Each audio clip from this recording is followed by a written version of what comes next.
En marzo de 2019, un espeleólogo experimentado encendió su cámara en las profundidades de las grutas de Cacahuamilpa. Lo que grabó esa noche jamás debió ser visto. 3 minutos y 40 segundos de metraje que harían temblar los cimientos de lo que creíamos saber sobre uno de los sistemas de cavernas más antiguos de México. Porque lo que Daniel Vázquez encontró a 847 metros bajo tierra no era una formación geológica, no era un error de la cámara. Era la prueba de que alguien había estado allí antes que él, alguien que desapareció hace más de 30 años, y lo que dejó atrás cambiaría todo. Si valoras tu tranquilidad mental, tal vez deberías dejar de escuchar ahora. Pero si te quedas con nosotros en Ecos del Silencio, descubrirás por qué las autoridades mexicanas mantuvieron este video clasificado durante 4 años. Suscríbete y activa la campanita, porque si encontramos más evidencia de lo que realmente ocurrió en Cacahuamilpa, lo compartiremos aquí primero. Las grutas de Cacahuamilpa se extienden como venas oscuras bajo la tierra de Guerrero, México. 20 salones interconectados por pasajes estrechos donde la oscuridad es tan densa que parece tener peso. Descubiertas oficialmente en 1834, estas cavernas han sido testigo silencioso de la historia mexicana, refugio de insurgentes durante la Guerra de Independencia, santuario de rituales prehispánicos, y desde 1936, Parque Nacional que atrae a miles de turistas cada año.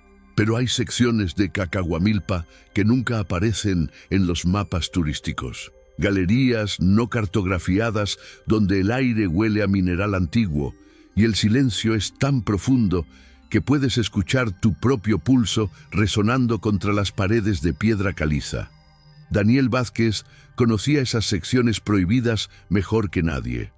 A sus 42 años había dedicado casi 2 décadas a la espeleología técnica, especializándose en sistemas de cavernas del centro de México. Graduado en geología por la UNAM, Daniel no era un aventurero imprudente. Era un científico metódico que documentaba cada expedición con precisión milimétrica. Sus colegas lo describían como obsesivamente cuidadoso. Alguien que verificaba su equipo 3 veces antes de descender y que jamás se adentraba en una caverna sin un plan de contingencia detallado. Esa meticulosidad lo había mantenido vivo donde otros habían perecido. Pero también significaba que cuando Daniel Vázquez reportaba algo inusual, la comunidad científica prestaba atención. La mañana del 17 de marzo de 2019 amaneció con niebla espesa sobre Cacahuamilpa.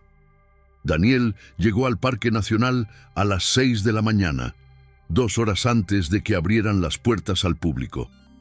Traía autorización especial de CONANP para explorar la Galería del Órgano, una sección semiclausurada al final del recorrido turístico, donde formaciones de estalactitas crean un efecto acústico peculiar.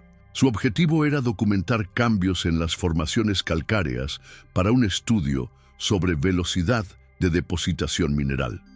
Equipo estándar, casco con luz LED triple, cámara GoPro montada en el pecho, cámara de respaldo en la mano, medidor de gases, cuerdas de seguridad, comunicador de radio, todo revisado, todo funcionando perfectamente. A las 7:15 de la mañana, Daniel atravesó la puerta del infierno, como los espeleólogos llaman al estrecho paso que separa las galerías turísticas de las zonas no cartografiadas. La temperatura descendió bruscamente de 22 a 14 grados. La humedad se adhirió a su piel como una segunda capa. Sus botas resonaban contra la piedra en un ritmo constante que pronto se convertiría en el único sonido en kilómetros a la redonda. Descendió por el pasaje de las serpientes, un túnel sinuoso que baja en espiral durante 200 metros, donde las paredes están cubiertas de formaciones que parecen reptiles petrificados.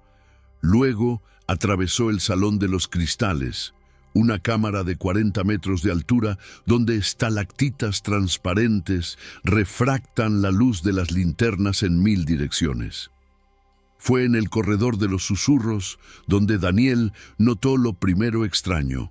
Este pasaje de 60 metros de longitud tiene una acústica tan particular que cualquier sonido se amplifica y distorsiona.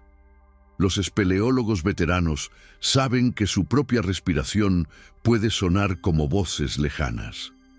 Pero lo que Daniel escuchó esa mañana no era un eco de su propia respiración, era un sonido rítmico, constante, como algo arrastrándose sobre piedra.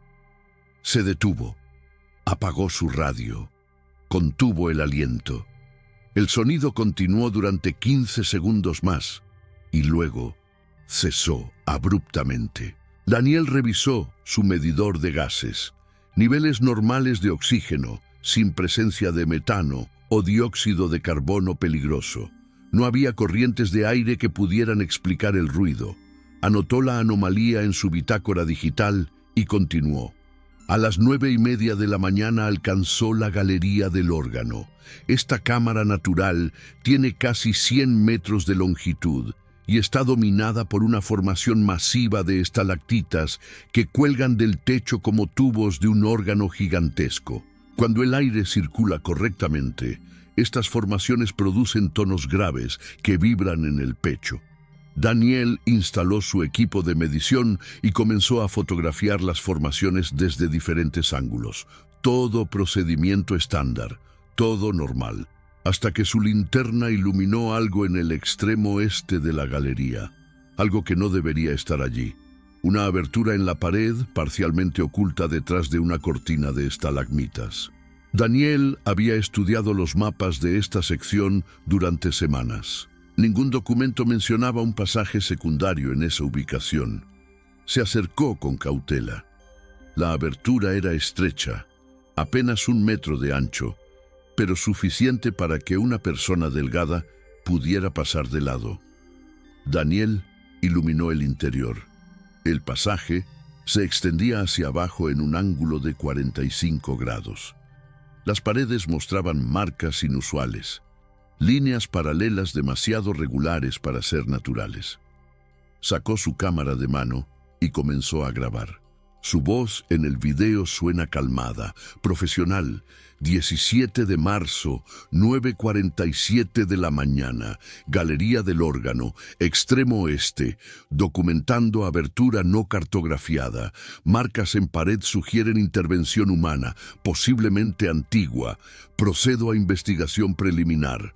Lo que Daniel no sabía era que esas serían las últimas palabras coherentes que grabaría esa mañana.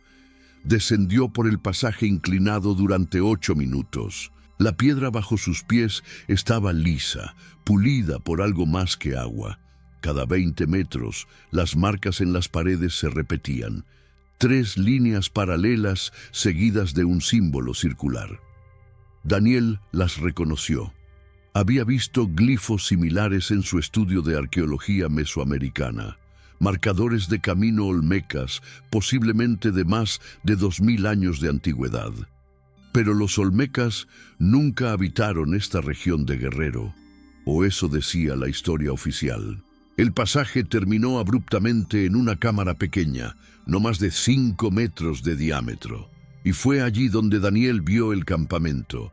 No un campamento antiguo, no artefactos arqueológicos cubiertos de polvo milenario, un campamento moderno, una mochila de montaña descolorida pero reconocible de la marca Ferrino, estilo de los años 80, un saco de dormir enrollado, de tela sintética anaranjada, una lámpara de aceite artesanal construida con una lata de conservas. Y contra la pared del fondo, parcialmente oculto por sombras, un trípode fotográfico de metal oxidado sosteniendo algo que hizo que Daniel retrocediera instintivamente.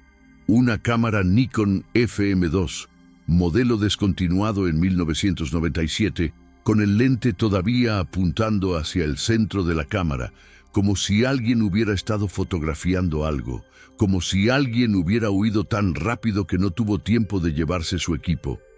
Las manos de Daniel temblaban mientras enfocaba su cámara. Grabó cada detalle meticulosamente. La mochila tenía una etiqueta de identificación, pero la tinta se había borrado casi por completo. Solo se distinguían 3 letras: M-A-R. El saco de dormir mostraba manchas oscuras que podrían ser humedad o algo más inquietante, pero fue lo que encontró dentro de la mochila lo que transformó su descubrimiento de una curiosidad espeleológica en una investigación criminal. Envuelto en plástico deteriorado, perfectamente preservado por la atmósfera constante de la caverna, un diario de campo con tapa de cuero. En la primera página, escrito con tinta azul en letra cursiva impecable: Expedición Cacahuamilpa, 1987. Dr. Martín Salazar Ochoa, Universidad Autónoma de Guerrero. Daniel conocía ese nombre. Todo espeleólogo mexicano conocía ese nombre. Martín Salazar Ochoa había sido una leyenda en la comunidad científica de los años 80. Doctor en Geología y Antropología, profesor de la Universidad Autónoma de Guerrero, pionero en la exploración de sistemas de cavernas en el centro de México. Había publicado 3 libros sobre formaciones kársticas y había descubierto más de 20 cuevas previamente no documentadas. En septiembre de 1987, a los 39 años, Martín Salazar entró a las grutas de Cacahuamilpa para un estudio rutinario de erosión mineral. Nunca salió. La búsqueda oficial duró 3 semanas. Movilizaron a 50 rescatistas, perros entrenados, equipo de sonar. Recorrieron cada centímetro de las galerías catalogadas. Encontraron exactamente nada. Ni rastro de equipo, ni señales de forcejeo, ni evidencia de derrumbe. Como si Martín Salazar se hubiera disuelto en el aire húmedo de la caverna. Su desaparición se convirtió en uno de los misterios más perturbadores de la espeleología mexicana. Las teorías proliferaron durante años. Algunos decían que había encontrado un pasaje secreto hacia un sistema de cavernas más profundo y había quedado atrapado donde nadie podía encontrarlo. Otros susurraban sobre rituales antiguos, sobre lugares en Cacahuamilpa, donde el velo entre el mundo físico y el espiritual era más delgado. La viuda de Martín, Elena Salazar, nunca dejó de buscar. Gastó los ahorros familiares contratando equipos privados de rescate, ofreció recompensas, presionó a las autoridades. Pero después de 5 años sin resultados, incluso ella tuvo que aceptar que su esposo se había perdido en las entrañas de la tierra. En 1992, Martín Salazar fue declarado legalmente muerto. Su caso se cerró. Su nombre se convirtió en una advertencia que los instructores de espeleología contaban a los novatos. Incluso los expertos pueden desaparecer si no respetan la montaña. Y ahora, 32 años después, Daniel Vázquez sostenía en sus manos el diario personal de ese hombre desaparecido. Las páginas estaban ligeramente onduladas por la humedad, pero completamente legibles. Daniel se sentó en el suelo de la cámara, su cámara todavía grabando, y comenzó a leer. Las primeras 20 páginas documentaban expediciones rutinarias entre enero y agosto de 1987. Mediciones técnicas, observaciones geológicas, bocetos de formaciones rocosas. La letra de Martín era pequeña y precisa, la letra de alguien acostumbrado a trabajar con espacio limitado. Pero a partir de la entrada del 3 de septiembre de 1987, el tono cambiaba drásticamente. Tercer día consecutivo escuchando las resonancias, escribió Martín. No son ecos naturales. Hay un patrón, intervalos de 47 segundos, como si algo respirara en las profundidades. Gustavo piensa que estoy obsesionándome, pero él no ha pasado suficiente tiempo en el corredor de los susurros. No ha escuchado cómo cambia el sonido después de medianoche. Gustavo Ramos había sido el asistente de investigación de Martín, un estudiante de geología de 24 años que participó en las primeras fases de la expedición de 1987. En su testimonio a las autoridades después de la desaparición, Gustavo describió a Martín como cada vez más distraído durante las últimas semanas, obsesionado con anomalías acústicas que Gustavo no podía percibir. Los investigadores interpretaron esto como señales tempranas de hipoxia o envenenamiento por gases de caverna, condiciones que pueden causar alucinaciones auditivas. Pero el diario de Martín contaba una historia diferente. Septiembre 9, 1987. Encontré el glifo otra vez, idéntico al que documenté en la cueva de las golondrinas el año pasado. 3 líneas paralelas, círculo con un punto central. Hernán dice que son marcadores olmecas, pero la datación no cuadra. Los olmecas no tenían presencia documentada en esta región, a menos que la cronología oficial esté equivocada, a menos que hubiera rutas de migración que la historia no registró. Hernán Delgado, arqueólogo de la UNAM y amigo cercano de Martín, confirmó años después que Martín lo había consultado sobre símbolos inusuales encontrados en Cacahuamilpa. Hernán admitió que algunos glifos no encajaban con ninguna cultura mesoamericana conocida, pero atribuyó esto a tallados modernos hechos por visitantes. Las entradas del diario se volvían más frenéticas. Septiembre 15. Gustavo se negó a acompañarme más allá de la galería del órgano. Dice que estoy tomando riesgos innecesarios. No entiende que estamos al borde de un descubrimiento que reescribiría todo lo que sabemos sobre la ocupación humana de estas cavernas. Los sonidos son más fuertes en el pasaje que encontré detrás de la cortina de estalagmitas. He medido la profundidad. Desciende al menos 120 metros más allá de cualquier punto cartografiado de Cacahuamilpa. Hay corrientes de aire que sugieren conexión con otro sistema. Mañana descenderé solo, si es necesario. Daniel sintió un escalofrío recorrer su columna vertebral. El pasaje que Martín describía era exactamente el mismo por el que él había descendido esa mañana, lo que significaba que este campamento, estos objetos, habían estado ocultos en esta cámara durante más de 3 décadas, y nadie, ni los equipos de rescate, ni los exploradores posteriores, los había encontrado.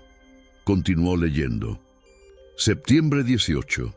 3 días en el pasaje inferior. He establecido campamento base en la cámara circular. Las formaciones aquí son imposibles. Estalactitas que crecen hacia arriba en lugar de hacia abajo. Depósitos minerales que brillan con luz propia cuando apago la lámpara. He tomado muestras, pero mis instrumentos dan lecturas inconsistentes. La brújula gira sin sentido. El altímetro marca profundidades que varían 50 metros cada hora. O mis equipos están fallando, o las leyes físicas se comportan diferente aquí abajo. La comunidad científica había descartado estas afirmaciones como delirio cuando fragmentos del trabajo de Martín se filtraron años después de su desaparición. Pero Daniel había visto formaciones inusuales en otras cavernas profundas. Sabía que en ciertos sistemas kársticos las concentraciones minerales podían crear efectos ópticos extraños. Sabía que los campos magnéticos subterráneos a veces interferían con instrumentos de navegación. Lo que no sabía era cómo explicar lo que Martín describió en la siguiente entrada. Septiembre 21. Encontré la cámara. Dios mío, encontré la cámara. A 200 metros más abajo del campamento, el pasaje se abre hacia algo que no debería existir. Una caverna del tamaño de una catedral, pero las paredes no son naturales. Hay ángulos rectos, hay superficies pulidas. En el centro, una estructura circular de piedra negra que no coincide con ninguna formación geológica de esta región. Y tallado en esa piedra, símbolos. Cientos de símbolos que no he visto en ningún códice, en ningún sitio arqueológico. He fotografiado todo. 23 rollos de película, evidencia irrefutable de que una civilización avanzada ocupó estas profundidades mucho antes de los olmecas, mucho antes de los mayas. Esto cambiará todo. Daniel revisó el campamento con nueva urgencia. Si Martín había fotografiado esta cámara misteriosa, si había documentado evidencia de una civilización antigua no registrada, esas fotografías valdrían más que oro para la arqueología mexicana. Buscó entre los objetos. La mochila no contenía rollos de película. La cámara Nikon estaba vacía. Revisó cada bolsillo, cada compartimento. Nada. O Martín se había llevado las fotografías consigo a donde fuera que hubiera ido, o alguien más había estado en este campamento antes que Daniel y había tomado la evidencia. Quedaban 3 entradas en el diario. Septiembre 23. No son solo símbolos, son instrucciones. He pasado 40 horas estudiando los patrones y creo que he descifrado el propósito de la estructura. Es un marcador, una advertencia. Las líneas paralelas no representan caminos, representan límites, barreras que no deberían cruzarse. El símbolo circular con el punto central no es un ojo como pensé inicialmente, es una puerta. Y debajo de cada glifo de puerta, tallado en la piedra negra, hay otro símbolo que finalmente reconocí. Lo he visto en manuscritos coloniales españoles, en reportes de conquistadores describiendo lugares malditos que los indígenas evitaban. El símbolo significa boca, o más específicamente, la boca que consume. Septiembre 24. Gustavo vino a buscarme esta mañana. Gritó mi nombre durante 1 hora desde la galería del órgano, pero no respondí. No podía responder. No hasta que terminara de documentar los patrones de luz. Porque eso es lo que descubrí anoche. Cuando apagas todas las fuentes de luz artificial en la cámara profunda, cuando permites que la oscuridad sea absoluta, las paredes comienzan a brillar. No es fosforescencia mineral, es algo más. Patrones que se mueven, que cambian, que parecen respirar. Y en el centro de esos patrones, la estructura circular se ilumina desde dentro. He grabado 30 minutos en audio describiendo lo que veo, porque sé que cuando salga de aquí, cuando intente explicarlo a otros, sonarán como las palabras de un loco. Pero estoy perfectamente cuerdo. Y lo que estoy viendo es real. La última entrada estaba fechada el 25 de septiembre de 1987. La letra era irregular, apresurada. No debí tocarlo, no debí tocar el círculo central de la estructura. Algo se activó, los patrones de luz se aceleraron. El sonido de respiración que había estado escuchando durante días se convirtió en un rugido. Y ahora las paredes se están moviendo. No metafóricamente, literalmente. La piedra fluye como agua. El pasaje de regreso al campamento se está cerrando. He intentado correr, pero cada dirección que tomo me devuelve al centro de la cámara, como si el espacio mismo se estuviera doblando, como si la caverna fuera un organismo vivo que decidió que yo no debería salir. He sellado el diario en plástico. He dejado toda la evidencia en el campamento. Si alguien encuentra esto, por favor díganle a Elena que lo siento. Díganle a Gustavo que tenía razón. Algunos misterios no están destinados a ser resueltos. Algunos límites existen por una razón.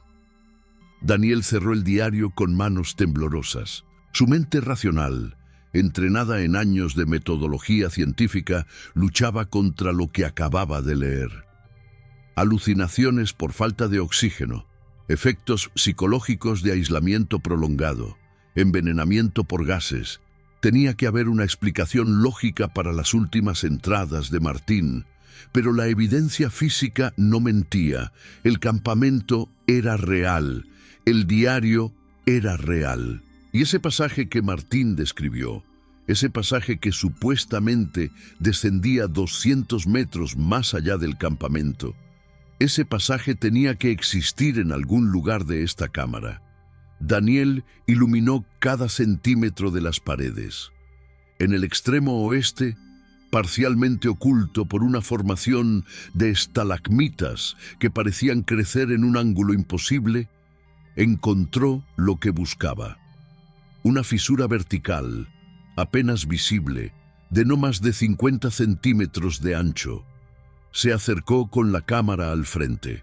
El aire que emergía de la fisura olía diferente, más denso, con un toque metálico que irritaba la garganta. Su medidor de gases comenzó a emitir lecturas erráticas. El oxígeno fluctuaba entre 19 y 23% cada pocos segundos, algo que sus instrumentos nunca habían hecho antes. Daniel sabía que debería regresar.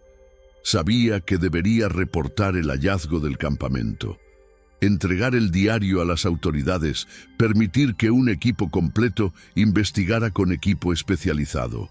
Pero también sabía que si se iba ahora, si permitía que otros tomaran control de este descubrimiento, la verdad sobre lo que le sucedió a Martín Salazar podría perderse en burocracia y secretos oficiales.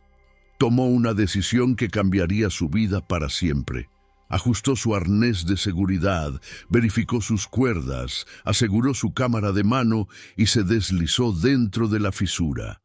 El descenso fue claustrofóbico y vertical. Las paredes rozaban sus hombros a ambos lados. Cada 5 metros, Daniel instalaba un anclaje de seguridad, protocolo estándar para descensos en espacios no cartografiados. A los 30 metros, la fisura se ensanchaba abruptamente. A los 60 metros, emergió en un túnel horizontal donde podía caminar erguido. Y a los 90 metros, Daniel Vázquez entró en un lugar que no debería existir.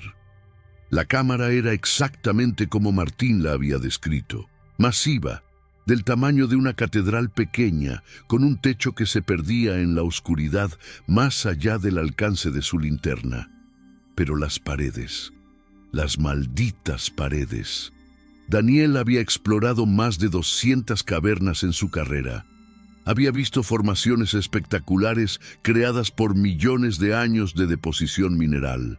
Había visto estalactitas que parecían esculturas, estalagmitas que formaban columnas perfectas, cortinas de calcita tan delgadas que la luz las atravesaba.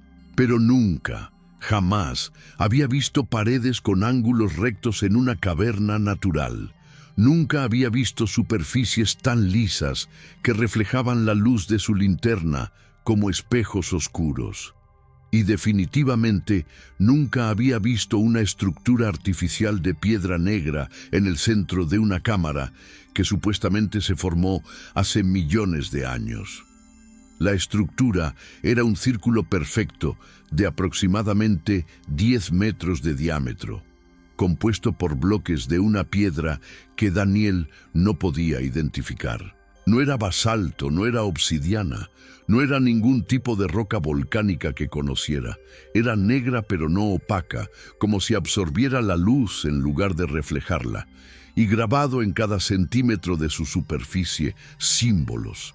Miles de símbolos organizados en patrones espirales que convergían hacia el centro del círculo.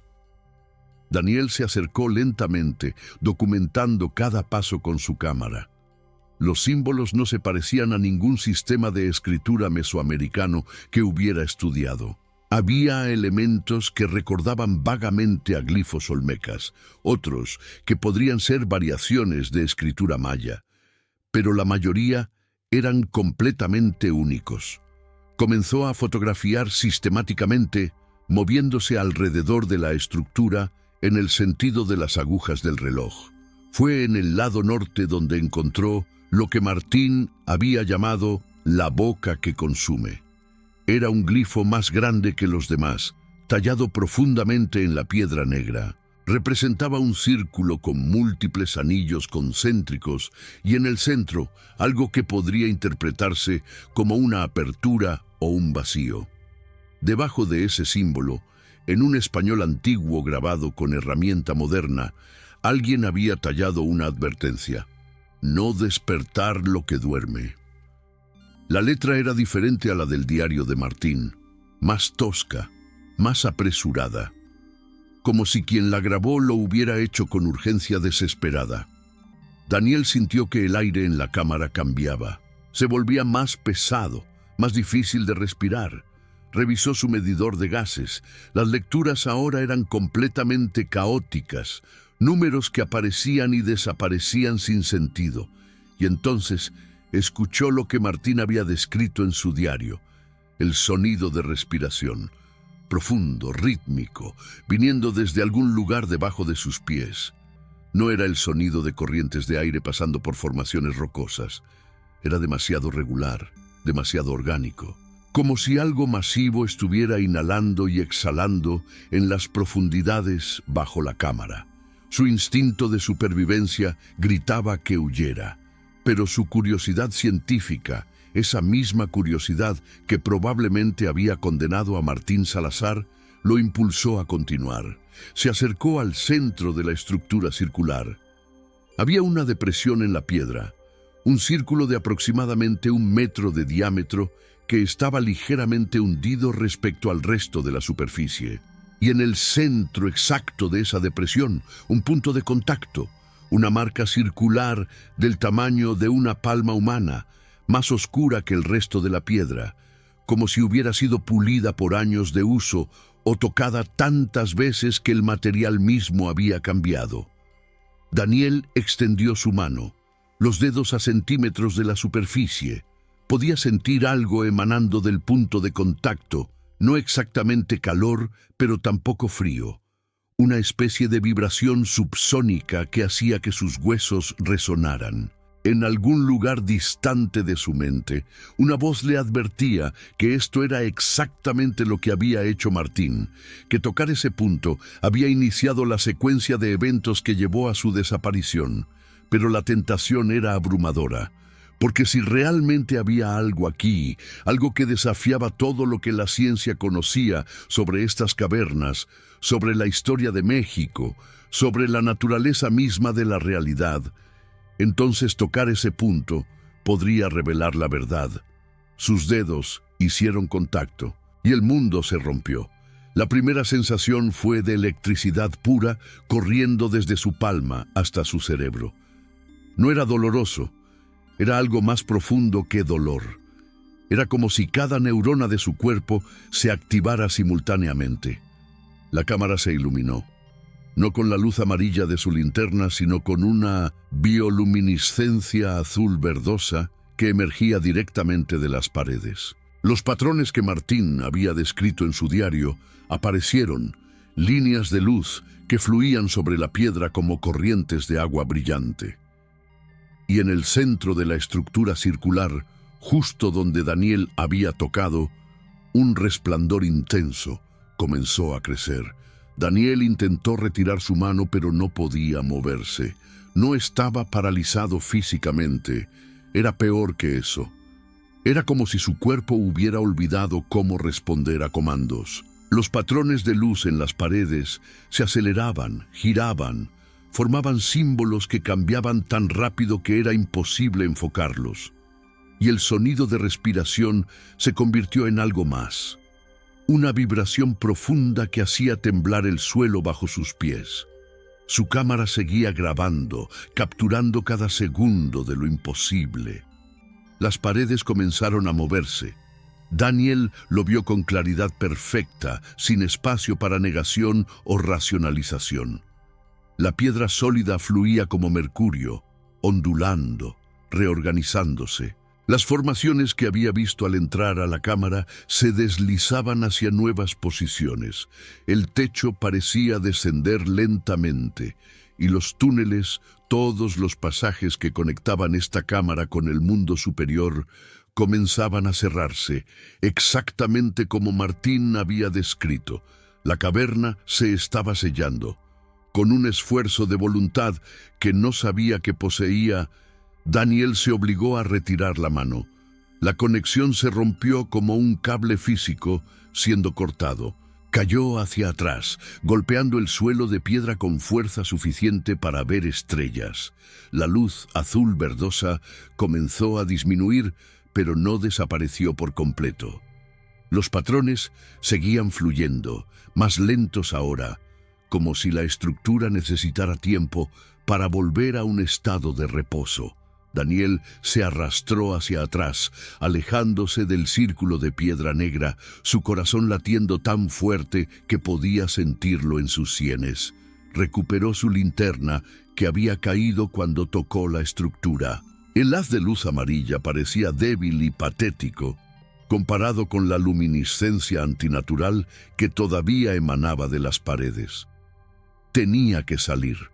Ahora, antes de que los pasajes se cerraran completamente, corrió hacia el túnel por el que había entrado. El túnel que conectaba con la fisura vertical que llevaba de regreso al campamento de Martín. Pero cuando llegó a la entrada, su peor miedo se confirmó. El pasaje se había estrechado. Lo que había sido un túnel donde podía caminar erguido ahora era una abertura de apenas 60 centímetros de altura y seguía cerrándose. Daniel se lanzó al suelo y comenzó a arrastrarse. La piedra rozaba su espalda, presionando con una fuerza que aumentaba cada segundo. Podía escuchar el sonido de roca moviéndose sobre roca, un gemido profundo que hacía eco en el espacio cada vez más comprimido. Sus manos encontraron la primera cuerda de seguridad que había instalado. Tiró con todas sus fuerzas, utilizando el anclaje para impulsarse hacia adelante. 15 metros, 20 metros. La presión sobre su espalda se volvía insoportable. El túnel se cerraba más rápido de lo que podía moverse. A 30 metros del inicio del pasaje, Daniel quedó atrapado. La piedra presionaba su espalda con una fuerza que expulsaba el aire de sus pulmones. No podía avanzar, no podía retroceder. Su cámara de mano, milagrosamente, todavía estaba en su poder, todavía grabando. Con los últimos segundos de consciencia antes de que el pánico absoluto tomara control, Daniel hizo lo único que podía hacer. Acercó la cámara a su rostro y habló directamente al lente. Su voz salió como un susurro ahogado, pero las palabras eran claras. Mi nombre es Daniel Vázquez. Es 17 de marzo de 2019, aproximadamente 11:20 de la mañana. Estoy atrapado en un pasaje que se está cerrando en las profundidades de Cacahuamilpa. He encontrado evidencia de que el doctor Martín Salazar descubrió algo aquí en 1987, algo que no es natural, algo que está vivo. Si encuentran esta cámara, si encuentran este video, no toquen la estructura central. No importa qué prometa, qué revele, no vale la pena el precio. Díganle a mi esposa María que lo siento, díganle a mi hijo que papá amó su trabajo hasta el final, y a quien encuentre esto, por favor, sellen esta cámara, sellen todo el pasaje. Algunos lugares no están destinados a ser explorados, pero Daniel Vázquez no murió ese día. En el momento exacto en que sus pulmones comenzaban a colapsar bajo la presión de la roca, cuando la oscuridad empezaba a nublar su visión, el pasaje dejó de cerrarse. Tan abruptamente como había comenzado, el movimiento de las paredes cesó. La presión sobre su espalda disminuyó ligeramente, lo suficiente para que pudiera expandir sus pulmones y tomar una bocanada desesperada de aire. Durante 5 minutos, que parecieron horas, Daniel permaneció inmóvil, aterrorizado de que el más mínimo movimiento reiniciara el colapso del túnel. Pero las paredes permanecieron quietas, como si la caverna hubiera decidido perdonarlo, o como si simplemente hubiera perdido interés.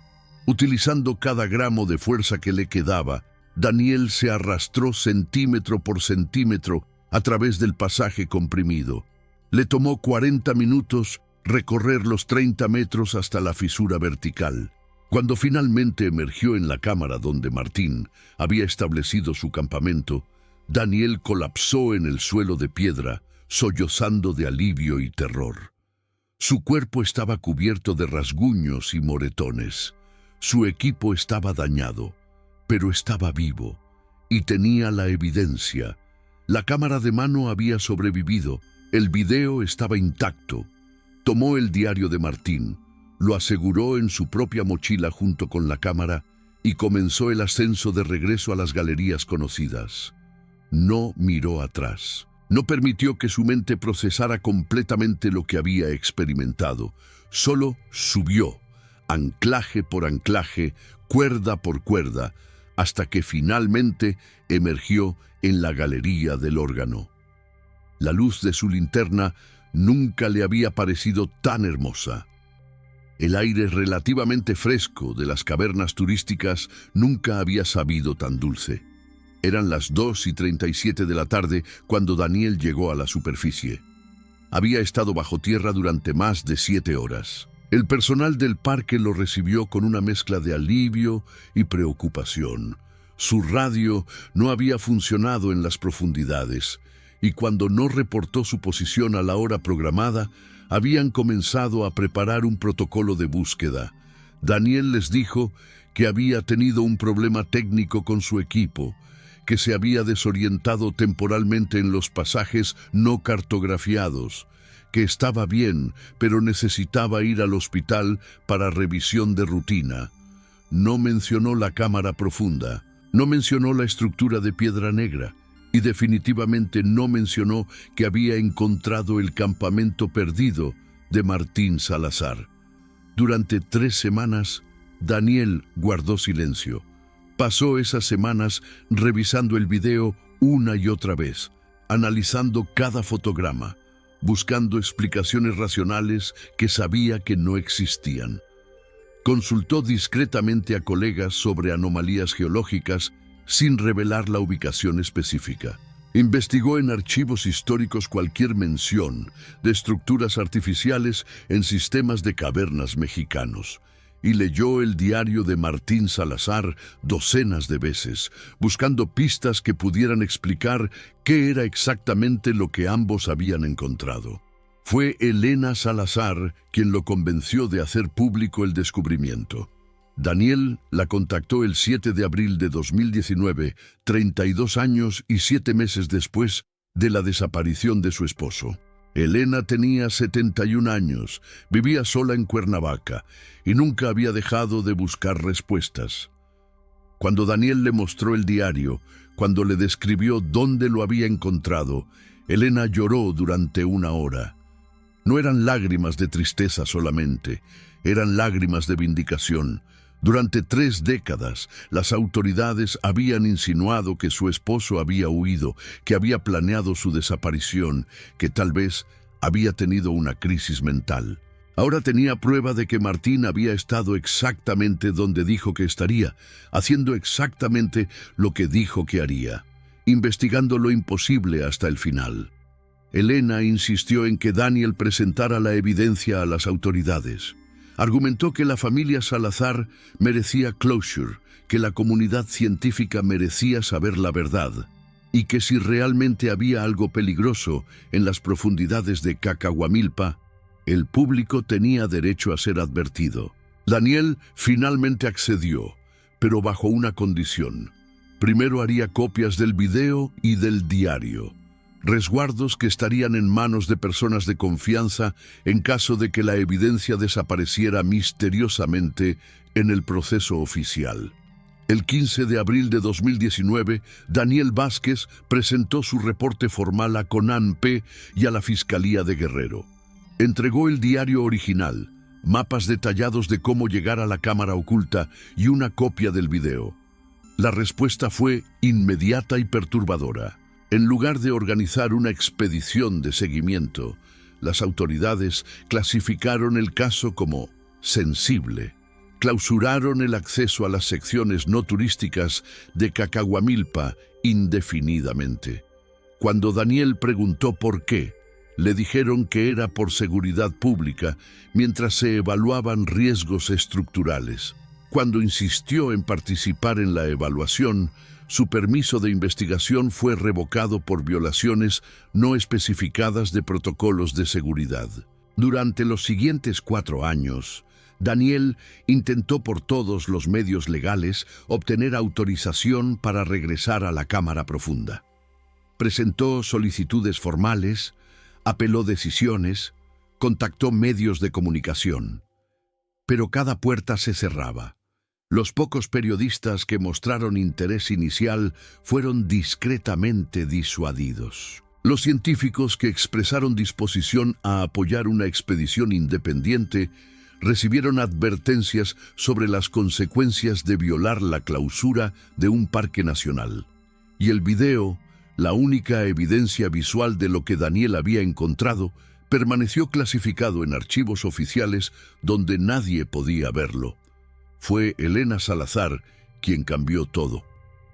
En enero de 2023, gravemente enferma de cáncer terminal, decidió que la verdad era más importante que respetar el silencio oficial. Utilizando sus contactos en la Universidad Autónoma de Guerrero, filtró copias del diario de Martín a investigadores de confianza. Y usando los resguardos que Daniel había creado, logró que el video llegara a manos de un documentalista independiente que no temía a represalias gubernamentales. Elena murió el 3 de marzo de 2023, 3 semanas antes de que el video se hiciera viral en redes sociales mexicanas. El metraje mostraba exactamente lo que Daniel había descrito: la cámara imposible, la estructura de piedra negra, los símbolos que no coincidían con ninguna cultura conocida, y los momentos finales, cuando Daniel tocaba el punto central y las paredes comenzaban a moverse, cuando la luz azul verdosa emergía de la piedra como sangre brillante. Millones de mexicanos vieron ese video en las primeras 48 horas. Las teorías explotaron en línea. Algunos decían que era evidencia de una civilización preolmeca no registrada. Otros insistían en que era prueba de intervención extraterrestre en la historia antigua de México. Los escépticos argumentaban que era un elaborado engaño, efectos especiales creados para generar clickbait. Pero había detalles en el video que los expertos no podían explicar. La forma en que la luz se comportaba en la cámara profunda no coincidía con ninguna bioluminiscencia conocida. Los símbolos en la estructura habían sido analizados por lingüistas especializados en escrituras mesoamericanas, y ninguno podía ofrecer una traducción coherente. Y lo más perturbador, varios geólogos independientes que examinaron el metraje confirmaron que las paredes realmente parecían moverse, que no era un efecto de cámara o una ilusión óptica creada por condiciones de luz. La presión pública finalmente forzó una respuesta oficial. En mayo de 2023, CONAMPE anunció que organizaría una expedición científica controlada a las secciones profundas de Cacahuamilpa para verificar o refutar las afirmaciones del video. Daniel Vázquez fue invitado a participar como consultor, pero bajo condiciones estrictas, sin cámaras personales, sin publicación independiente de hallazgos, completa confidencialidad, hasta que un reporte oficial fuera aprobado. Daniel aceptó, desesperado por regresar y entender qué había encontrado realmente. La expedición se llevó a cabo el 12 de junio de 2023. Un equipo de 12 personas, geólogos, arqueólogos, especialistas en seguridad de cavernas y representantes gubernamentales. Siguieron los mapas de Daniel exactamente. Descendieron por los mismos pasajes, llegaron a la cámara donde Martín había establecido su campamento. El campamento todavía estaba allí, intacto, exactamente como Daniel lo había dejado 4 años antes. Pero cuando intentaron descender por la fisura vertical hacia la cámara profunda, encontraron que el pasaje había cambiado. La fisura ahora descendía solo 40 metros antes de terminar en una pared sólida de piedra caliza. No había túnel horizontal. No había acceso a la cámara con la estructura de piedra negra. Los geólogos tomaron muestras de la pared que bloqueaba el paso.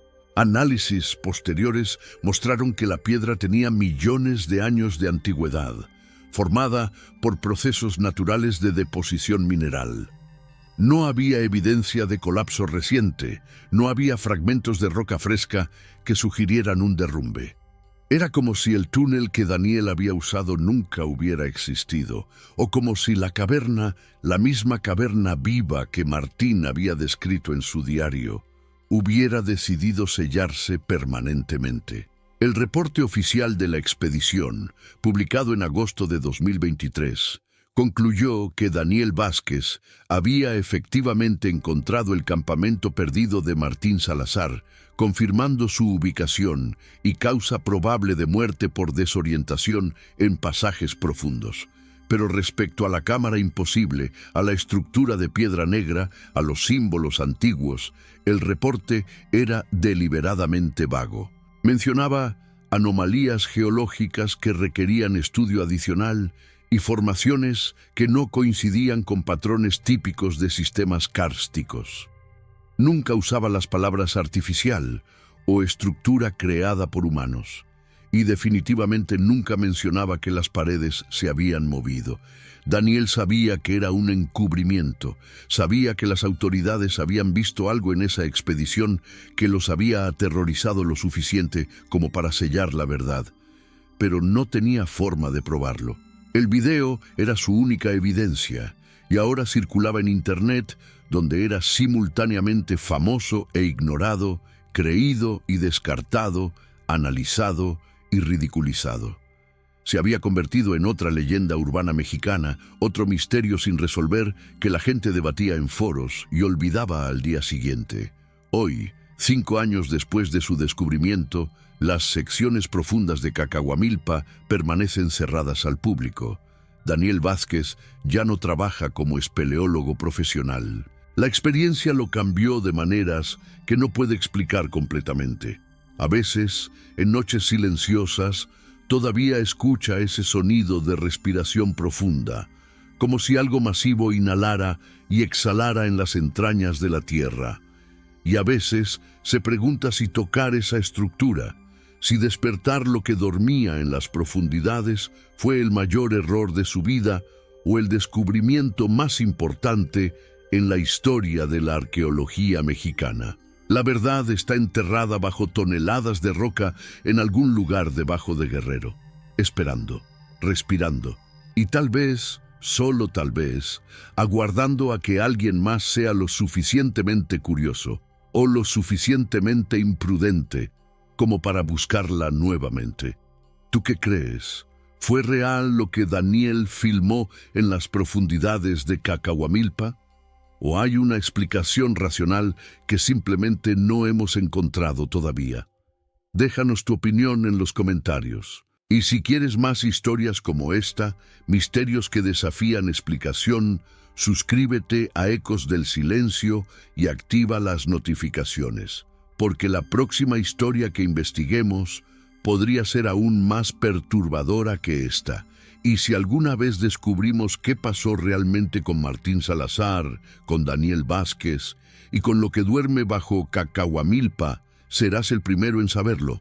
Hasta la próxima y recuerda, algunos secretos están enterrados por una razón.